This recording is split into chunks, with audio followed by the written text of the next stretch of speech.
క్రీస్తునందు ప్రియమైన సహోదరి సహోదరులారా, మీ అందరికీ మన రక్షకుడును ప్రాణ విమోచకుడైన యేసుక్రీస్తు నామమున వందనములు తెలియజేస్తున్నాం. నా ప్రియ సహోదరి సహోదరులారా, ఈరోజు మనం నేర్చుకోబోయేటువంటి ముఖ్య అంశము పరుగు పందెం గురించి నేర్చుకుంటున్నాం. నా ప్రియ సహోదరి సహోదరులారా, ఈ లోకములో ప్రతి మానవుడు కూడా ఉదయకాలమున లేచినప్పటి నుంచి తిరిగి సాయంకాలము లేదా రాత్రి నిద్రపోయే వరకు ఏదో ఒక ఆలోచన ద్వారా సతమతమగుతూ ఈ లోక యాత్రలో పరుగెడుతూ ఉంటారు. నా ప్రియ సహోదరి సహోదరులారా, పరుగు పందెంలో పరిగెత్తే ప్రతి వారు కూడా బహుమానం కోసమే ఈ లోకములో ఏ విధంగా పరిగెత్తుతూ ఉన్నారో ఆత్మీయకంగా కూడా దేవుని యొక్క బహుమానాన్ని, దేవుడిచ్చే కిరీటాన్ని పొందుటకు మనము పరిగెత్తవలసిన వారుగా ఉన్నాం.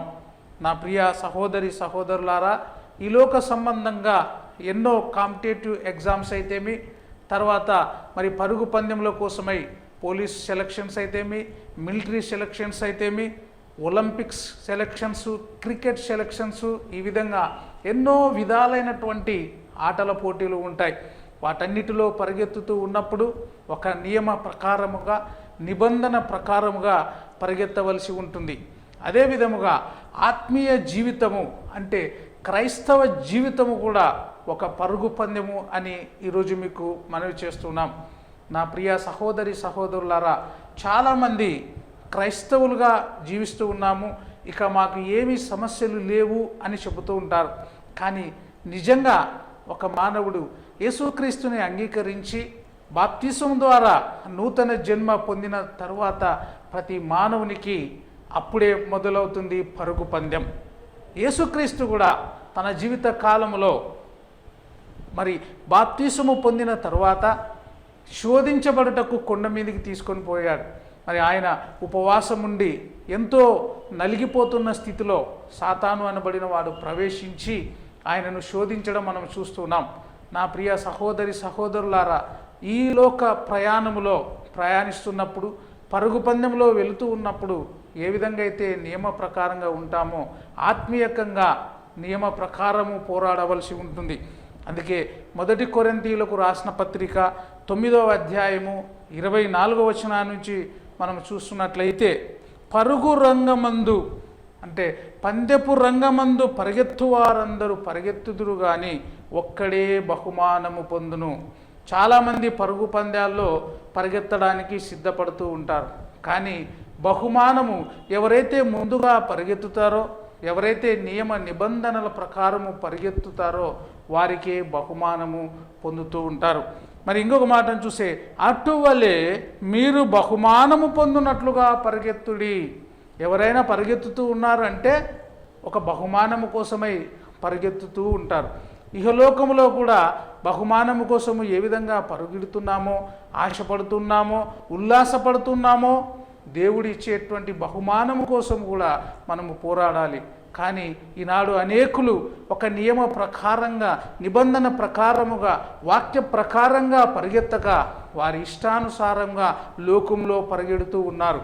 కానీ దేవుని వాక్య ప్రకారముగా కాకుండా మన ఇష్టానుసారంగా పరుగెడితే, వాక్యము ఏదైతే నిబంధన చేసి ఉందో, వాక్యము ఏదైతే బోధించి ఉందో దాని ప్రకారంగా మనం నడవకపోతే జీవ కిరీటాన్ని పొందలేం. అందుకే యేసుక్రీస్తు సెలవిస్తున్నాడు, నేనే మార్గమును, నేనే సత్యమును, నేనే జీవమునై ఉన్నాను అని ఆయన సెలవిస్తున్నారు. ఆయన చూపిన మార్గములో కాకుండా, ఆయన చూపిన దారిలో మనము పరిగెత్తకుండా ఇష్టానుసారంగా పరిగెడితే మనము నియమను, నిబంధనలను మనము తిరస్కరించిన వారం అవుతాం. అందుకే మరియు పందెమందు పోరాడు ప్రతివాడు అన్ని విషయములో మితముగా ఉండును. పరుగు పందెములో పరిగెత్తేవాడు ఏ విధంగా మితముగా ఉన్నాడో, వాక్యములో అయితేమి, విశ్వాసములో అయితేమి మనము కూడా మితముగా ఉండి పరిగెత్తాలి. ఈ లోక సంబంధమైన వారైతే క్షయమగు కిరీటమును పొందుటకు పరుగెత్తుతూ ఉన్నారు. మనమైతే అక్షయమగు కిరీటము పొందుటకు మితముగా ఉన్నాము. ఎన్నడూ కూడా తీసివేయలేనటువంటి కిరీటాన్ని యేసుక్రీస్తు మనకు అనుగ్రహిస్తున్నాడు. అందుకే మరణం వరకు నమ్మకంగా జీవించుము, నేను మీకు జీవ కిరీటాన్ని ఇస్తానని దేవుడు సెలవిస్తున్నాడు. ఈ లోకములో వచ్చేటువంటి బహుమానాలైతేమి, ఈ లోకములో పొందిన ప్రతిది కూడా శాశ్వతమైనది కాదు. కానీ యేసుక్రీస్తు ఇచ్చేటువంటి కిరీటము నిత్యమైనది, శాశ్వతమైనది. అది ఎప్పుడు మనకు దొరుకుతుందంటే, మరణం వరకు నమ్మకంగా ఉండుము, నేను నీకు జీవ కిరీటాన్ని ఇస్తా అని దేవుని మాట సెలవిస్తుంది. ఎప్పుడైతే మరణం వరకు నమ్మకంగా ఉంటామో, ఎప్పుడైతే విశ్వాసములో పడిపోకుండా నమ్మకంగా ముందుకు సాగుతామో, అప్పుడే జీవ కిరీటం పొందగలుగుతాం. మన పరుగు పందెము మధ్యలో నిలిచిపోతే, విశ్వాసం అనే జీవితంలో మనము వెనుకబడిపోతే బహుమానాన్ని పొందలేం. అందుకే కష్టం వచ్చిన, నష్టం వచ్చిన, శ్రమ వచ్చిన, క్రైస్తవ జీవితంలో అనేకమైన ఇరుకులు వచ్చినా నీవు ఆయనను ముందుంచుకొని అన్నిటినీ జయించే శక్తి గల యేసు నామములో నువ్వు ముందుకు వెళ్ళినట్లయితే పరుగు పందెములో బహుమానము నీదే. అయితే ఈ లోకంలో ఎంతోమంది పరిగెడుతున్నారు, కానీ వారికి ఇష్టమైనట్టుగా పరిగెడుతున్నారు. దేవుని సత్య సువార్త కాకుండా అసత్యాన్ని బోధిస్తూ వారికి వారే మార్గాన్ని ఏర్పాటు చేసుకుంటున్నారు. అందుకే ఒకని మార్గము వాని దృష్టికి యథార్థంగా కనబడును, తుదకు అది మరణమునకు దారితీయును అని మనం చూస్తున్నాం. ఈ లోకంలో ఎవరి ఇష్టానుసారంగా మార్గాలను ఏర్పాటు చేసుకుంటున్నారు. కానీ దేవుడు చూపిన మార్గాన్ని వదిలేసి మనుషులు కల్పించిన పద్ధతులు, దైవోపదేశములని బోధిస్తూ వారు నన్ను వ్యర్థముగా ఆరాధిస్తున్నారు అని దేవుని మాటలో చూస్తున్నాం. ఫిలిప్పీలకు రాసిన పత్రిక 3వ అధ్యాయము 13-14 వచనాల్లో గమనించినట్లయితే, సహోదరులారా, నేను ఇదివరకే పట్టుకొని ఉన్నానని తలంచుకొనను, అయితే ఒకటి చేయుచున్నాను, వెనుకటివి మరచి ముందున్న వాటికై వేగిరపడాలి. వెనుక జీవితాన్ని మర్చిపోయి పరుగు పందెములో పరిగెడుతూ ఉన్నప్పుడు తిరిగి నీ గురి వెనుకకు కాకుండా యేసు వైపు చూస్తూ ఆయన ఉన్నాడు అని ఆయనను తలంచుకుంటూ ముందుకు సాగితే నీకుండే ప్రతి శ్రమ, ప్రతి బాధ, ప్రతి ఇరుకు, ఇబ్బంది ప్రతిది కూడా దేవుడు తొలగించి నీవు పరుగు పందెంలో విజయము పొందుటకు ఆయన శక్తి ఇచ్చేవాడుగా ఉన్నాడు. అందుకే ఆయన శక్తిమంతుడై ఉన్నాడు, ఆయన బలవంతుడుగా ఉన్నాడు, నిత్య జీవాధిపతిగా ఉన్నాడు. కాబట్టి ఆయనను ముందుంచుకొని పరుగు పందెములో ముందుకు సాగు. 1 తిమోతి 6వ అధ్యాయము 12వ వచనాన్ని గమనించినట్లయితే, విశ్వాస సంబంధమైన మంచి పోరాటము పోరాడము, నిత్య జీవమును చేపట్టము. మంచి పోరాటము పోరాడాలి. ఈ లోకములో అనేకమైనటువంటి పోరాటాలు ఉన్నాయి. ఒక దేశము మీదకి దేశము, ఒక రాజ్యము మీదకి రాజ్యము, ఈ విధంగా సమస్యలతో నిండిపోయి ఒకరినొకరు కొట్టుకుంటూ ఉన్నారు. కానీ నీవు నేను నిత్య జీవమైన, జీవార్థమైన మార్గములో ఉండి మనము పోరాడినట్లయితే, మనము పరిగెత్తినట్లయితే బహుమానము ఆయన ఇచ్చేవాడుగా ఉన్నాడు. 2వ తిమోతి 4వ అధ్యాయము 7-8 వచనాలు మనం గమనించినట్లయితే అపోస్తుడైన పౌలు ఈ మాట సెలవిస్తున్నాడు. మంచి పోరాటము పోరాడి తిని, నా పరుగు కడముట్టించి తిని, విశ్వాసమును కాపాడుకొంటిని. ఈ లోక పరుగు ప్రయాణంలో మనము పోరాడుతూ ఉన్నప్పుడు మన విశ్వాసాన్ని కాపాడుకోవాలి. అందుకే విశ్వాసము లేకుండా దేవునికి ఇష్టడైనట అసాధ్యము అని దేవుని మాటలో చూస్తున్నాం. విశ్వాసము ద్వారా ప్రయాణించాలి, విశ్వాసము కలిగి పరుగు పందెములో పోరాడాలి. ఒక వ్యక్తి పరిగెడుతూ ఉన్నప్పుడు నేను ఖచ్చితంగా అనుకున్న సమయానికి, అనుకున్న చోటికి వెళ్ళగలను అనే విశ్వాసంతో ఏ విధంగా ప్రయాణం చేస్తున్నాడో, ఆత్మీయమైన జీవితంలో కూడా పడిపోకుండా మనము పరుగు పందెములో పరిగెత్తినప్పుడు దేవుడు మనల్ని నడిపించేవాడుగా ఉన్నాడు. అందుకే ఇక మీదట నా కొరకు జీవ కిరీటము ఉంచబడి ఉన్నది. ఎప్పుడైతే విశ్వాసంగా ముందుకు పరిగెత్తుతామో దేవుడు జీవ కిరీటాన్ని ఇచ్చేవాడుగా ఉన్నాడు. అయితే క్రైస్తవ పరుగు పందెములో విజయము కోసము కొన్ని అర్హతలను చూసుకుందాం. విశ్వాసం అనే జీవితంలో, క్రైస్తవ జీవితంలో పరిగెడుతూ ఉన్నప్పుడు ఓపిక కలిగి ఉండాలి, గురి కలిగి ఉండాలి. పరుగు పందెములో పరిగెడుతూ ఉన్నప్పుడు ఎంతో ఓపిక కలిగి ఉండాలి. అలసట లేకుండా, అలసట వచ్చినా మనము పరుగు పందెంలో మధ్యలో నిలిచిపోకూడదు. ఎప్పుడైతే మధ్యలో నిలిచిపోతామో బహుమానము పొందలేము. ఆత్మ సంబంధమైన జీవితంలో కూడా మనము పరిగెడుతూ ఉన్నప్పుడు ఖచ్చితంగా మనల్ని అడ్డగించేటువంటి అపవాది ఎదురు చూస్తున్నాడని జ్ఞాపకం చేసుకో. అందుకే ఆ యొక్క అపవాది గర్జించు సింహము వలె ఎవని మింగుదునా అని తిరుగుతూ ఉన్నాడు. నీవు నిజంగా ఒక పద్ధతి ప్రకారంగా విశ్వాసంలో జీవిస్తూ ఉన్నప్పుడు నిన్ను నన్ను పడగొట్టడానికి జీవ కిరీటము పొందకుండా, బహుమానము మనకు రాకుండా అనేకమైన ప్రణాళికను సిద్ధము చేసుకొని అపవాది మన పతనాన్ని కోరుకుంటుంది. అందుకే అపవాదికి చోటియ్యక, అపవాదిని మన హృదయంలో చేర్చుకొనక, అపవాదిని తలుచుకొనకుండా నిత్య జీవాధిపతి అయిన యేసు వైపు చూస్తూ విశ్వాస జీవిత పరుగు ప్రయాణములో మనము పరిగెత్తాలి. అందుకే విశ్వాసమునకు కర్తయు దానిని కొనసాగించువాడునైనా యేసు వైపు చూచుచు మన ఎదుట ఉంచబడిన పందెములో ఓపికగా పరిగెత్తుదాము. ఓపిక కలిగి ఉండాలి. పరిగెత్తు ఉన్నప్పుడు ఆయాసం వచ్చి నిలిచిపోతే ఏ విధంగా బహుమతి పొందలేమో, విశ్వాస జీవితంలో కూడా మధ్యలో నిలిచిపోతే, మధ్యలో విశ్వాసంలో పడిపోతే, మరణం వరకు నమ్మకంగా జీవించకపోతే నీకు నాకు పరలోక రాజ్యములో స్థానము ఉండదు. అందుకే ఓపిక కలిగి ఉండాలి. రెండవదిగా శోధన సహించాలి. విశ్వాస జీవితం అనే పరుగు ప్రయాణంలో మనము పరిగెత్తుతూ ఉన్నప్పుడు శోధన సహించాలి. కొన్నిసార్లు శోధన కలుగుతుంది.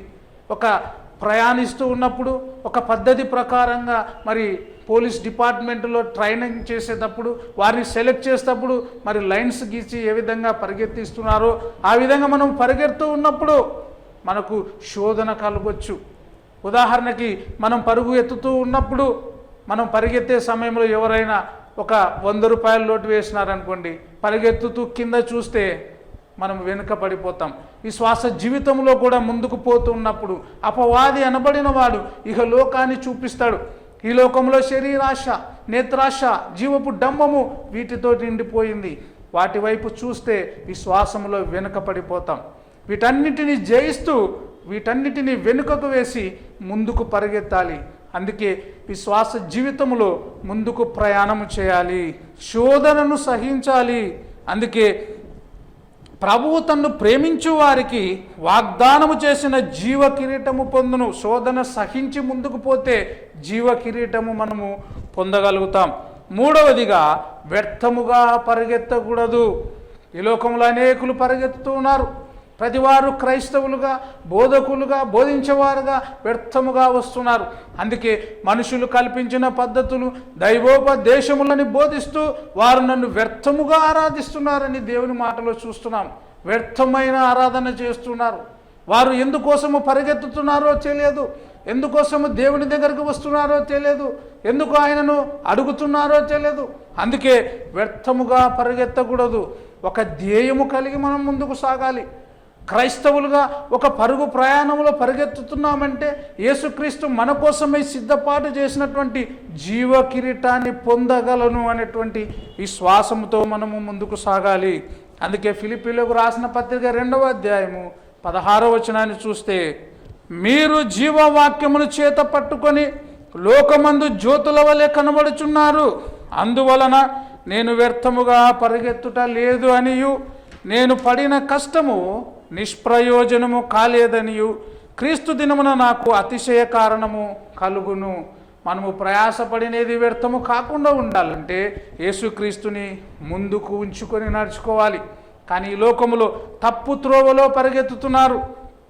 యూదా 11వ వచనాన్ని మనము చూస్తే, అయ్యో వారికి శ్రమ, వారు కయీను నడిచిన మార్గమును నడిచిరి, బహుమానము పొందవలనని బిలాము నడిచిన తప్పు త్రోవలో ఆతురతముగా పరిగెత్తిరి.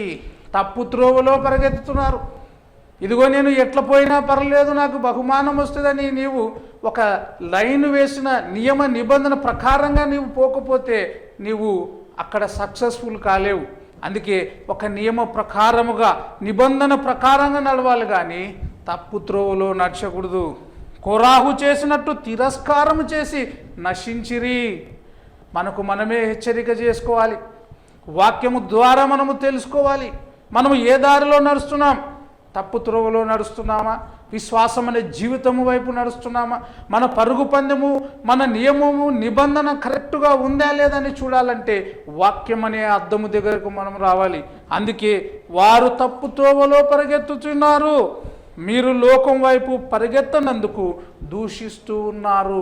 ఒకవేళ నీవు సరైన రీతిలో పరిగెత్తుతూ ఉన్నప్పుడు, యేసును చూస్తూ యేసు వైపు పరిగెత్తుతూ ఉన్నప్పుడు, అక్రమ సంబంధమైనవి ఇహలోక సంబంధమైనవి నువ్వు వదిలిపెట్టి ద్వేషించి యేసుక్రీస్తు వైపు నువ్వు నడుస్తున్నప్పుడు, అనేకులు నిన్ను చూసి నిన్ను ద్వేషించినప్పుడు, నీవు దూషించినప్పుడు, నిన్నందరూ కూడా తిరస్కరించినప్పుడు నీవు ధన్యుడవు. అందుకే మనుషులందరూ కూడా దూషించిన, మనుషుల చేత శపించబడిచిన నీవు ధన్యుడవు అని దేవుని మాటలో చూస్తున్నావు. అపరిమితమైన దుర్వ్యాపారమునందు తమతో కూడా మీరు పరిగెత్తకపోయినందుకు వారు ఆశ్చర్యపడుచు మిమ్మును దూషించుచున్నారు. వారు నడిచే త్రోవలో మీరు నడవనందుకు మిమ్మల్ని దూషిస్తూ ఉన్నారు. వారు దూషించినా, మనము దూషించబడినా మన మార్గము కరెక్టుగా ఉండాలి. మన ప్రయాణము, మన మార్గము, మన పరుగు యేసు వైపు ఉండాలి. అందుకే నియమ ప్రకారంగా మనము పోరాడాలి. నియమ ప్రకారంగా మనము పోరాడకపోతే మనము బహుమతిని పొందలేము. మరియు 2 తిమోతి 2వ అధ్యాయము 5వ వచనంలో చూస్తే, మరియు జట్టి అయిన వాడు పోరాడునప్పుడు నియమ ప్రకారము పోరాడకుంటే వానికి కిరీటము దొరకదు. నియమ ప్రకారము పోరాడకపోతే కిరీటము రాదు. సత్య సువార్త వాక్యాన్ని బోధించకపోతే, మనకిష్టమైనట్టుగా సువార్తను ప్రకటిస్తే, కలిపి చెరిపెరి మార్గాన్ని బోధిస్తే మనకు జీవ కిరీటము రాదు. అందుకే సత్య సువార్తను, క్రీస్తు సత్య సందేశాన్ని, యేసుక్రీస్తు ఏమైతే సెలవిచ్చినాడో దాన్ని మాత్రమే మనం బోధించాలి. కానీ మన పరుగు ప్రయాణము, మన పరుగు పందెము అసత్యమైనదైతే, క్రమబద్ధము లేనిదైతే జీవ కిరీటము పొందలేము. అందుకే నా ప్రియ సహోదరి సహోదరుడా, మన పరుగు పందెములో మనం పరిగెత్తుతూ ఉన్నప్పుడు, విశ్వాస జీవితములో ముందుకు సాగుతూ ఉన్నప్పుడు యేసు క్రీస్తుని నీవు చూడు. యేసు చూపిన మార్గం, మరణం వరకు నమ్మకంగా జీవించు, ఆయన చూపిన మార్గములో నడుచు. అందుకే యేసుక్రీస్తు నేనే మార్గమును, నేనే సత్యమును, నేనే జీవమునై ఉన్నానని సెలవిచ్చినాడు. ఆయన మార్గములో, ఆయన సత్యములో మనము నడవాలి. పరుగు పందెములో నియమ ప్రకారము పోరాడి ఆయన ఇచ్చే బహుమానం పొందు.